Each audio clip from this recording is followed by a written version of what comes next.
씨 하면 그 상큼 발랄함이 굉장히 무기시잖아요. 앞으로 좋은 차기작을 통해서 한예슬 씨의 아주 발랄하고 환한 모습을 하루빨리 볼 수 있었으면 좋겠습니다. 저희 풍물쇼에서도 기다릴게요.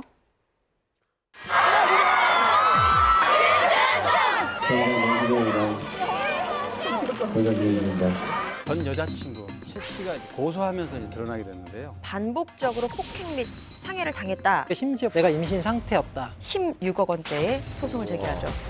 그 뒷이야기가 되게 궁금했었는데 드라마틱한 반전이 있더라고요. 단독으로 김현중 씨 부모님을 만나서 이야기를 들을 수가 있었습니다. 네. 아, 이건 너무 정말 충격적이고 이해할 수 없는 일들이네요. 한순간에 천국과 지옥을 오갔다는 말이 있습니다. 보통 죽을 뻔한 고비에서 살았을 때, 엄청난 위기에서 벗어났을 때 이런 이야기를 하는데요. 여러분은 어떨 때 천국과 지옥을 오갔다 이런 생각을 하십니까? 낙선하면 지옥이야. 낙선하면 지옥이야. 여기 산증인이 오히려 오히려 연애할 때는 약간 천국 같았는데 헤어져 보니까 지옥. 또 헤어지고 나니까 또 지옥 같을 것 같은데 천국. 진짜 우리 기자님들 입장에서는 특종이라고 생각해서 썼는데 사실과 다를 때 천국과 지옥을 맛볼 것 같아요. 지옥이 고소 좀 아니라 고소 아니야? 그건 지옥이 아니라. 그런 경우 사실 거의 없어요. 네. 그 기사 쓰는데 그렇게 함부로 쓰지 않거든요. 네. 아니라고 해도 그냥 받아들여 주는 거예요, 그냥. 맞는데. 그렇죠. 나의 말이 맞는데 아니라고 해도 그냥. 그럼요.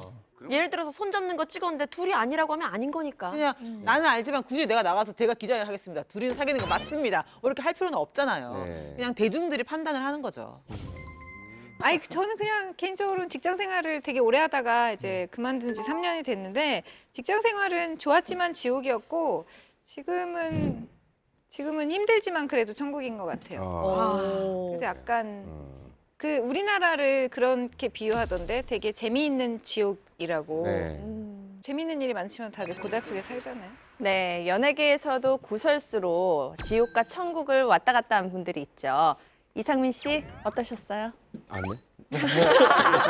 전 상민 씨랑 그 팔로우인데 네네. 그 상민 씨 그 SNS 계정을 보자 하니 네. 지옥입니다. 셀카를 너무 많이 찍으셔. 저 그래가지고 팔로잉 했다가 끊었잖아요. 그런데요. 근데 못 보겠더라고요. 그러니까 상모닝 막 아침에는 상민 상모닝. 씨 나오면 빨리 넘겨. 애교가 진짜 많으시잖아요. 네. 어머. 네, 특히 법정에서 어쨌든 피의자로 몰렸다가 사실은 피해를 당한 것으로 알려지는 순간에 이 천국과 지옥을 왔다 갔다 하는 이런 기분을 느끼지 않았을까 싶은데요. 그래서 이번에 준비한 풍문의 주제는요.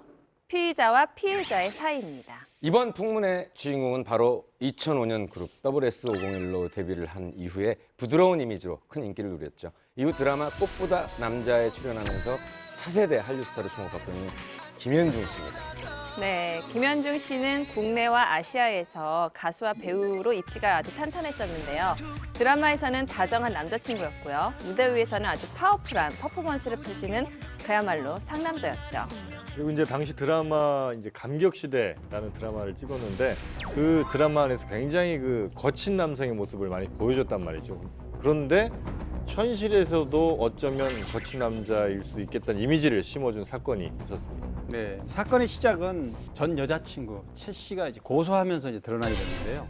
김현중 씨와 최 씨 간의 그 폭행, 임신 둘러싼 뭐 손해배상 청구라든가 친자 확인 논란이라든가 이런 사건들이 계속 2014년 말부터죠. 계속 현재도 진행 중인데 어쨌든 양측 법정 공방 싸움이 그때부터 시작이 된 겁니다. 사실 이 사건이 조금씩 알려지면서는 그야말로 파렴치한으로 김현중 씨가 계속 몰렸다가 이 법정 공방이 지속될수록 점점 매번 새로운 국면으로 접어들고 있어요. 그래서 어떻게 보면 파렴치한에서 피해자로 여론의 흐름이 좀 바뀌고 있는데요.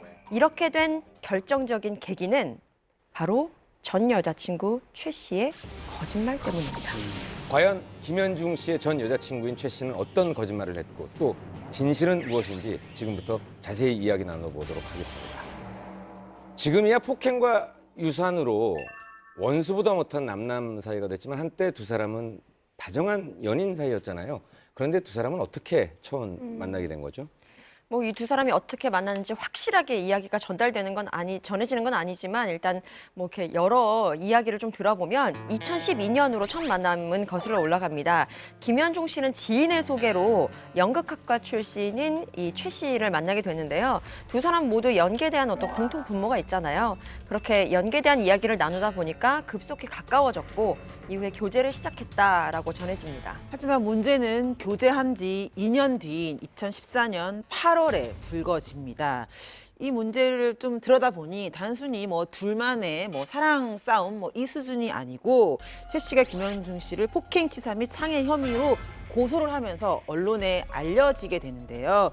이후 두 사람의 사실 진실 공방은 언론 폭로전으로 치닫게 됩니다. 네, 가장 먼저 한 매체가 이렇게 보도를 합니다. 최 씨가 김현중 씨로부터 2014년 5월 말부터 7월 중순까지 반복적으로 폭행 및 상해를 당했다라는 이야기가 전해지는데요. 처음에는 뭐 주먹과 발등으로 구타를 당해서 얼굴, 가슴, 팔, 둔부 여러 곳에 타박상을 입어서 전치 2주에 해당하는 폭행이 있었으며 나중에는 그 폭행이 더욱더 심해져서 갈비뼈가 골절이 되는 전추 6주의 상해를 입었다라면서 총 4차례에 걸쳐 폭행을 당했다는 주장을 한 매체가 실게 되죠.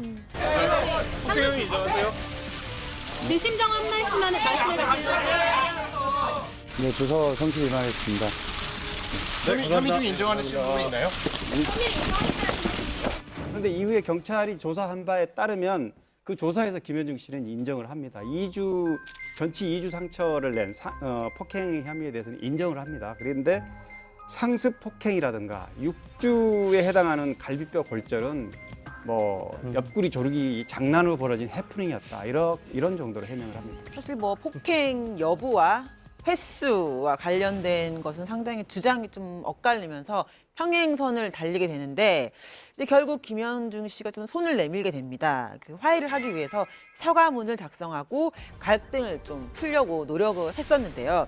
최 씨의 집에 직접 찾아가서 좀 화해를 하자, 풀자라고 좀 호소를 했던 것 같고 뭐 그래서 일정 부분 실제로 오해가 풀렸다고 합니다. 그 이후에도 이제 김현중 씨가 공식 홈페이지인 현중닷컴 여기를 통해서 사과문을 또 발표를 했는데 그 사과문을 통해서 지난 2년 동안 서로 믿고 사랑했던 사람에게 정신적 또 육체적으로 피해를 줘서 너무나 미안하다. 이제 또 팬들에게도 굉장히 죄송하다 이런 사과문을 올리면서 거듭 이 사과의 뜻을 밝히긴 했었습니다.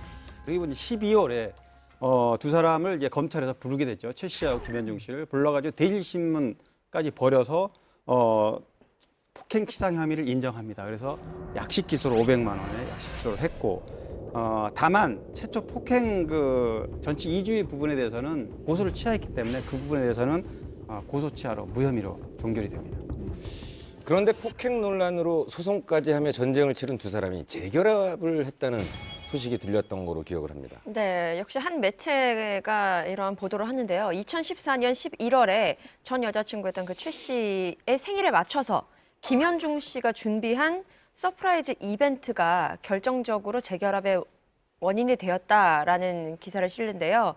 일단 그 최 씨의 주장은 이렇습니다. 생일이었어요. 제주도에서 선물이 왔어요. 꽃이랑 케이크였어요. 그때 제 마음이 다시 녹은 것 같아요. 현중이를 다시 사랑할 수 있을 거란 생각이 들었어요. 라고 심경을 밝혔는데 물론 이 부분에 대해서 김현중 씨의 주장은 또 다릅니다. 이후 김현중 씨와 최 씨는 크리스마스 이브날 함께 제주도로 2박 3일로 여행을 갔다고 해요. 그래서 뭐 여행 갔다고 하니까 서로 다시 연인으로 발전한 게 아닌가, 재결합을 한 게 아닌가 이런 얘기들이 좀 있었죠. 그렇게 다시 연인 사이로 발전한 줄 알았던 두 사람이었는데 또 한 번 충격적인 일이 있었죠. 당시에 김현중 씨가 일본에서 굉장히 활발하게 활동을 하고 있었고 일본 팬 미팅도 굉장히 성황리에 마쳤을 때 정말로 그야말로 핵폭탄급 소식이 전해옵니다. 바로 두 사람의 결별설과 동시에 임신설이 보도됩니다. 이제 2015년 2월 중순에 한 월간지에서 보도가 됐는데요. 두 사람 사이에 아이가 생겨 전 여자친구 최 씨가 임신 11주에 접어들었고 두 사람이 결혼을 하는 게 아닌가, 이제 아이까지 낳고 그 전에 재결합 보도가 있었기 때문에 결혼을 하는 게 아닌가 이런 추측 보도가 있었죠. 이때 모두가 정말 궁금했었어요. 이 다음에 어떤 게 사실일까, 어떤 입장이 나올까. 입장이 나왔는데 정말 또 엄청난 사실들이 드러납니다. 정말로 다시 만났을 때 최 씨와 다시 만난 건 사실이고 그때 이제 연인 관계가 됐다가 다시 연말에 헤어졌어요. 그러니까 2014년도 연말에는 헤어진 거죠.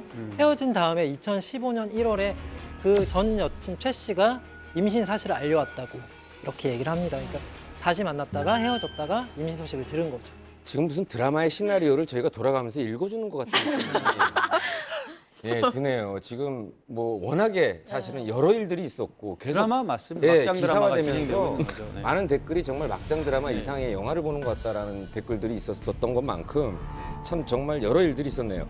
이게 다시 만나서 제주도에서 뭐 2박 3일로 여행을 떠나고 이런 부분에 있어서 사실 둘이 어떻게 그런 갈등을 맺었는데 어떻게 다시 만나라고 의아할 수 있잖아요.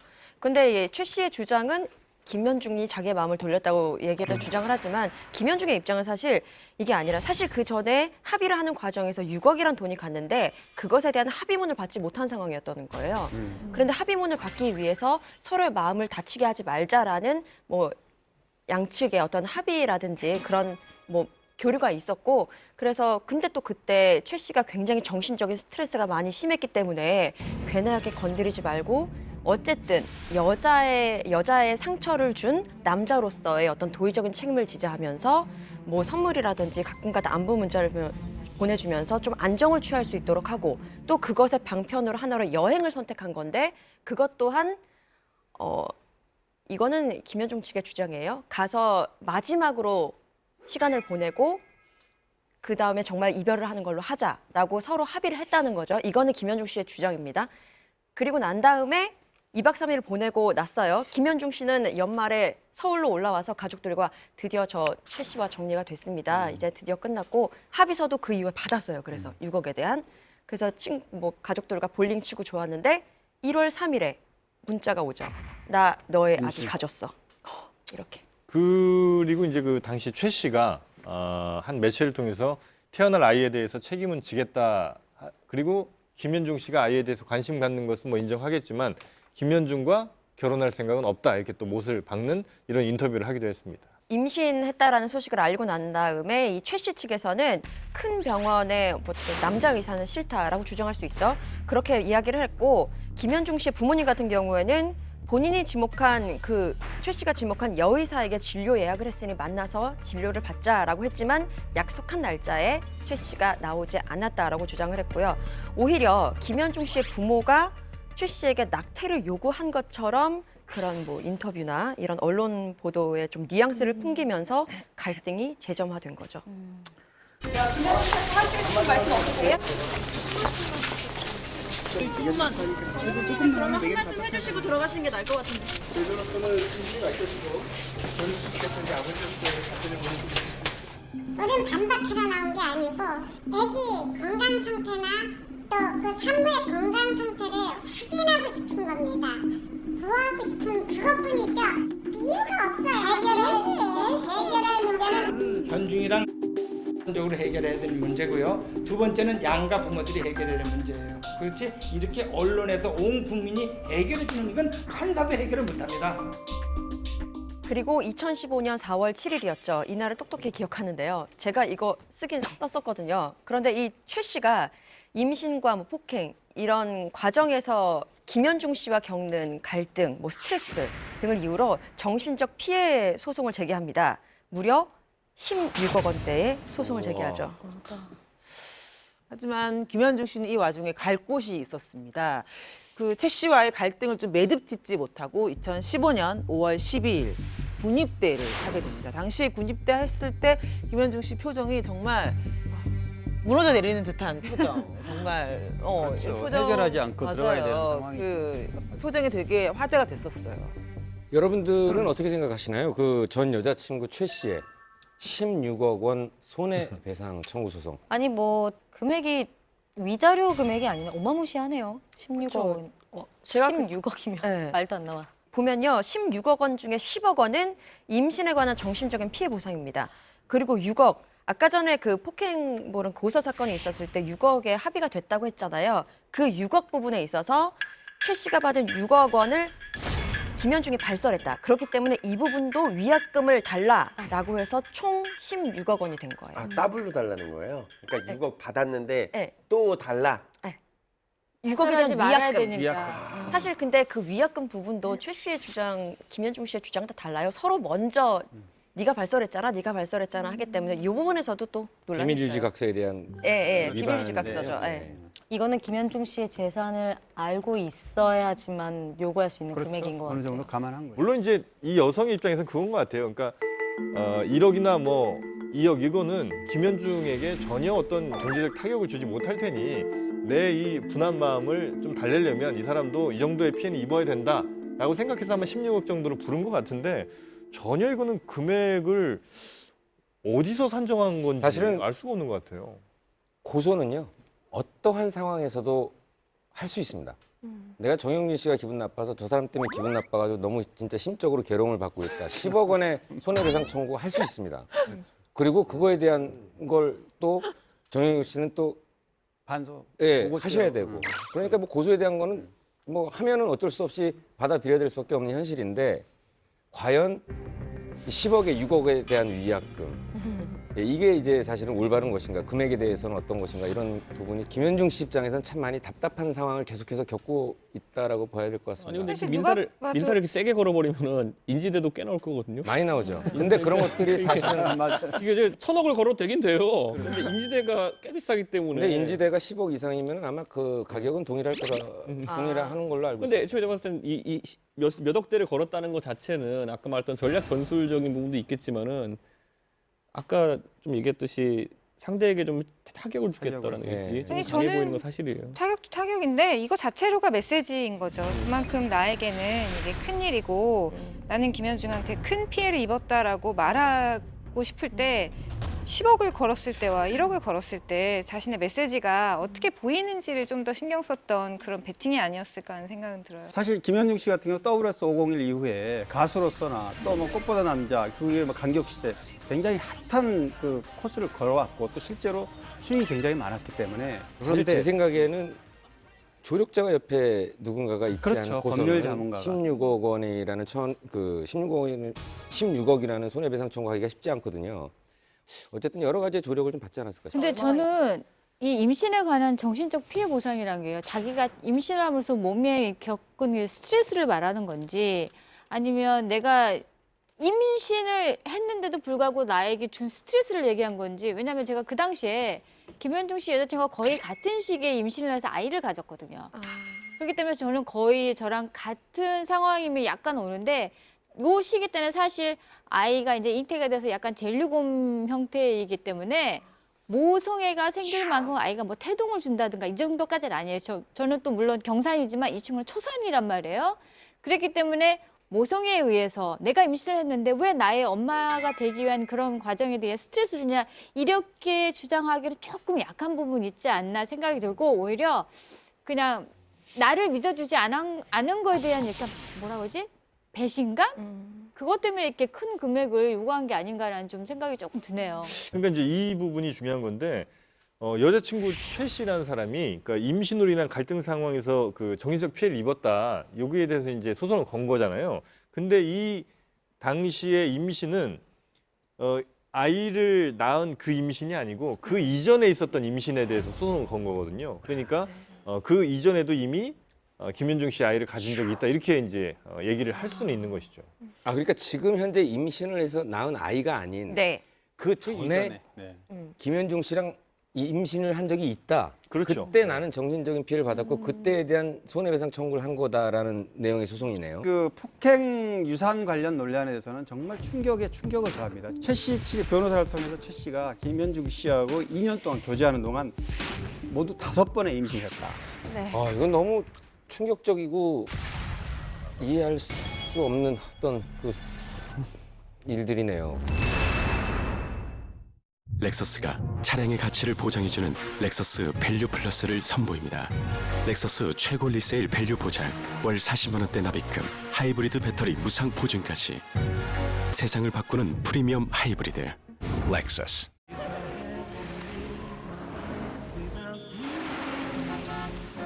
Our dreams are young and we both know they'll take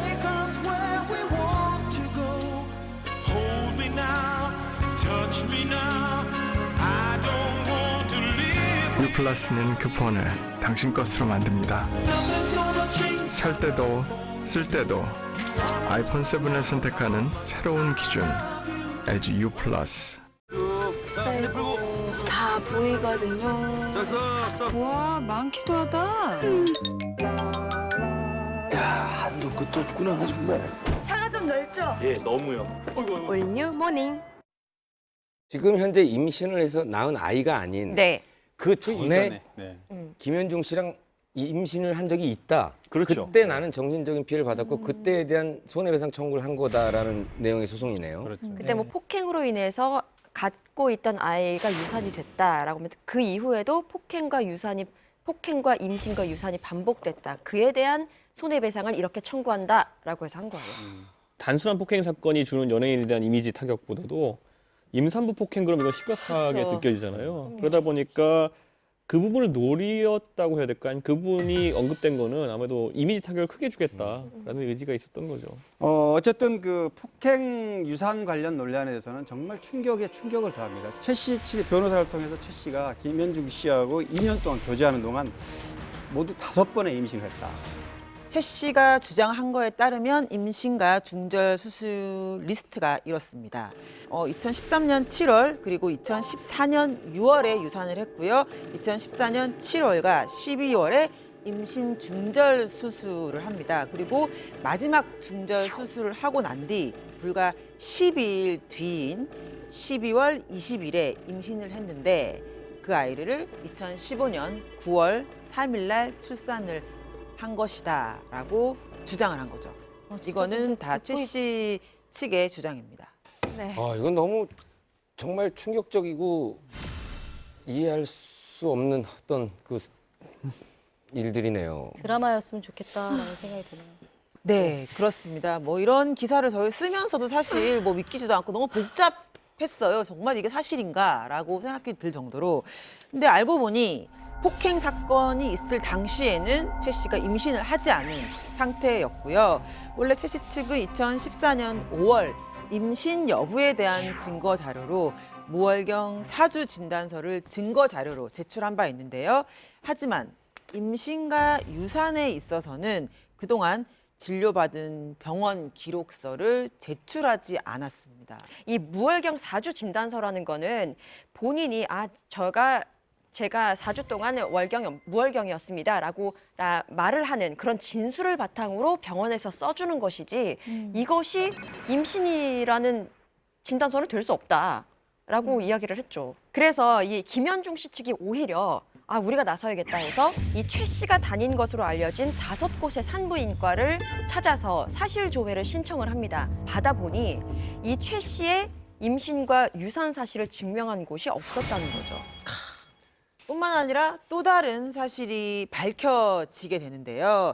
2014년 최 씨는 김현중 씨 폭행으로 갈비뼈가 골절이 됐다면서 전치 6주 상해를 입었다고 주장을 하는데요. 알고 보니 최 씨가 헬스 기구에 스스로 부딪혔다고 병원에 말한 사실이 드러났던 것이고요. 당시 해당 병원에 진단서를 좀 발급해달라라고 요구를 했던 적이 드러나게 됩니다. 당시 병원에서는 그 요구를 거부를 한 것으로 알려졌고요. 한마디로 말해서 최 씨가 김현중 씨에게 뒤집어 씌우려고 했던 거죠. 저는 좀 이해가 안 가는 게 어차피 거짓말을 하게 되면 뭐 언젠가는 들통이 날 수도 있고 또 그렇게 되면 본인도 굉장히 또 비난을 받을 걸 알았을 텐데 왜 그 여자친구인 최 씨가 거짓말을 했을까요?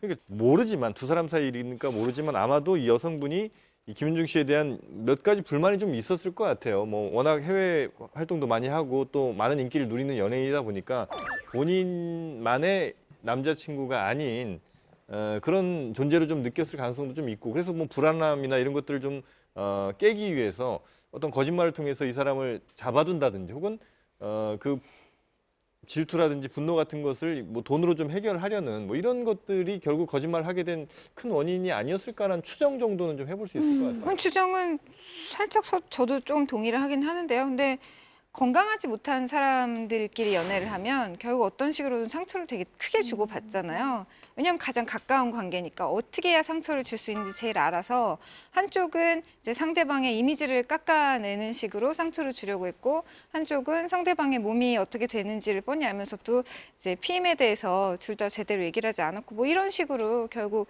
가장 비극적인 어떤 연애의 한 단면을 보는 것 같아서 저는 되게 많이 씁쓸한 것 같아요. 네, 뭐 저도 잘했다고 말할 수도 없고. 그렇다면 앞에 있었던 그 16억 원의 손해배상 청구 소송에 대한 결과는 어떻게 됐나요? 2016년 8월에 결과가 나는데요.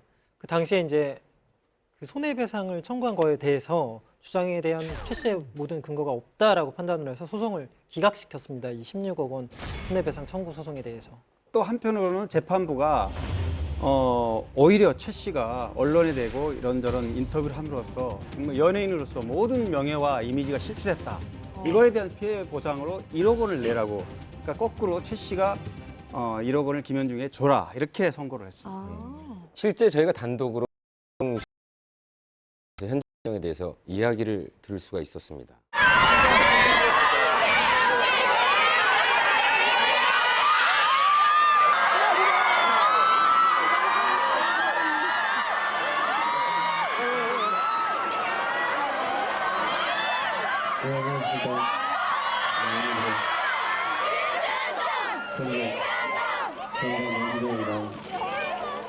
고작입니다.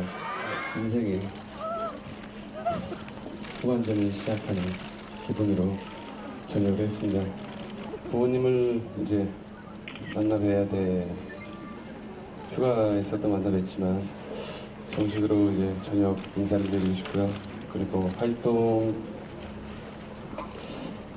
계획에 대해서는 구체적이게 말씀을 드릴 수는 없지만 일단 팬 여러분들을 빠른 시일 내로 좋은 자리에서 인사를 드리지 않을까 생각합니다.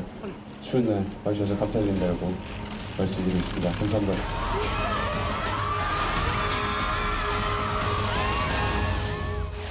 아버님, 아이고, 안녕하세요. 지금 저희 찍으면서 들어오려고 하는데. 주무셨어요? 아니죠? 네네. 안녕하세요. 안녕하셨죠? 잘 지내셨어요? 구정 연휴 잘 보내셨고요. 네. 법적인 상황을 지켜보면서 부모로서의 심정을 좀 듣고 싶어요. 어떠셨는지. 여자애가 지금까지 수술했던 부분들이 검찰 조사를 통해서 그 부분들이 드러났잖아요. 드러나서 이렇게 참 다행이라고 생각해요. 어디를 엄마가 그 1년 동안은 어디를 안 다닌 것 같아요. 집에서만 계셨지. 왜냐면 남들이 이제 폭행한 놈에 뭐 해갖고 할까봐 이렇게. 그러니까 어디도 못 나가고 우울증도 심했고 유서도 써놓고 앞으로도 이 모든 판결이 내릴 때까지는 마음 편히 이렇게 지내지 못할 것 같아요. 항상 조용해서 살고 지가 마음이 많이 아팠겠, 힘들었겠죠. 힘들었는데 얼굴을 안 보이니까 엄마한테는 항상 밝게 잘 있다. 걱정하지 마세요. 엄마만 건강하면 되니까 엄마만 무조건 건강하면 자기는 힘들어도 넘길 수 있으니까 자기는 좋으니까 맨날 늘 엄마 걱정이죠. 지금은 뭐라고 이렇게 말씀드리기가 그래요. 그냥 초음파 사진도 그냥 사진만 보여줬지 뭐 따뜻한 게 지금도 애는 못 보고 있잖아요. 아이고, 못 보셨어요? 예, 아무 소리 없는데 지금 이렇게 좀 법을 밟고 있는데 우리가 또 아무 무슨 소리가 또 들을 것 같아서 기다리고 그러니까 법의 판결만 좀 저희들은 기다리고 있는 거예요.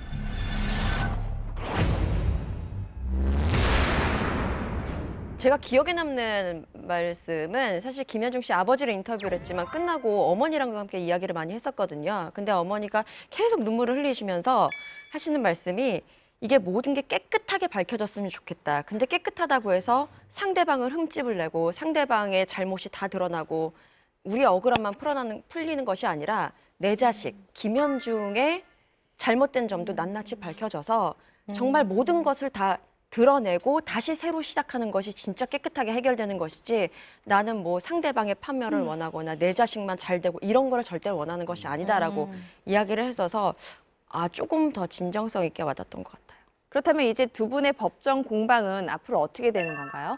아직도 진행형이고 최 씨는 항소를 한 상태고 김현중 씨는 또 이거에 대한 맞고서를 해서 2017년 1월에 검찰이 이 부분에 대해서 김현중에 대한 명예훼손이 인정이 된다라고 판단을 했고 이거를 서울 동부지방법원으로 공소장을 제출해서 이거에 대한 또 재판은 오는 3월 30일로 첫 공판이 예정되어 있습니다. 저는 사실 뭐 법원에서는 김현중 씨 손을 들어줬고 뭐 항소는 했지만 어쨌든 손은 들어줬지만 폭행을 했다는 사실은 여자를 폭행했다는 사실은 지워지지 않기 때문에 앞으로 사실 볼 때마다 생각날 것 같긴 해요. 많은 여성들이 그럴 것 같기도 하고요. 그래서 좀 안타까운 사건이 아닌가. 비극적인 연애죠. 저는 그리고 이 2차전이 남아있다고 보는 게 결국에는 아이를 친자로 인정받았으니까 양육비 소송도 하겠죠, 이제. 그렇죠. 네, 그러니까 이게 2차전이 이건 뭐 그리고 김현중 씨가 이기고 지고의 문제가 아니에요, 이거는. 그냥 그거는 따라오는 양육비 소송이고. 예. 근데 저는 그 여자친구가 아이만큼은 아빠 친부하고 이제 그런 상관없이. 문제는 있지만 아이만큼은 정말 사랑을 주면서 사랑을 주고. 잘 키워줬으면 하는 그게 바람이 가장 있어요. 큰 걱정이네요. 예.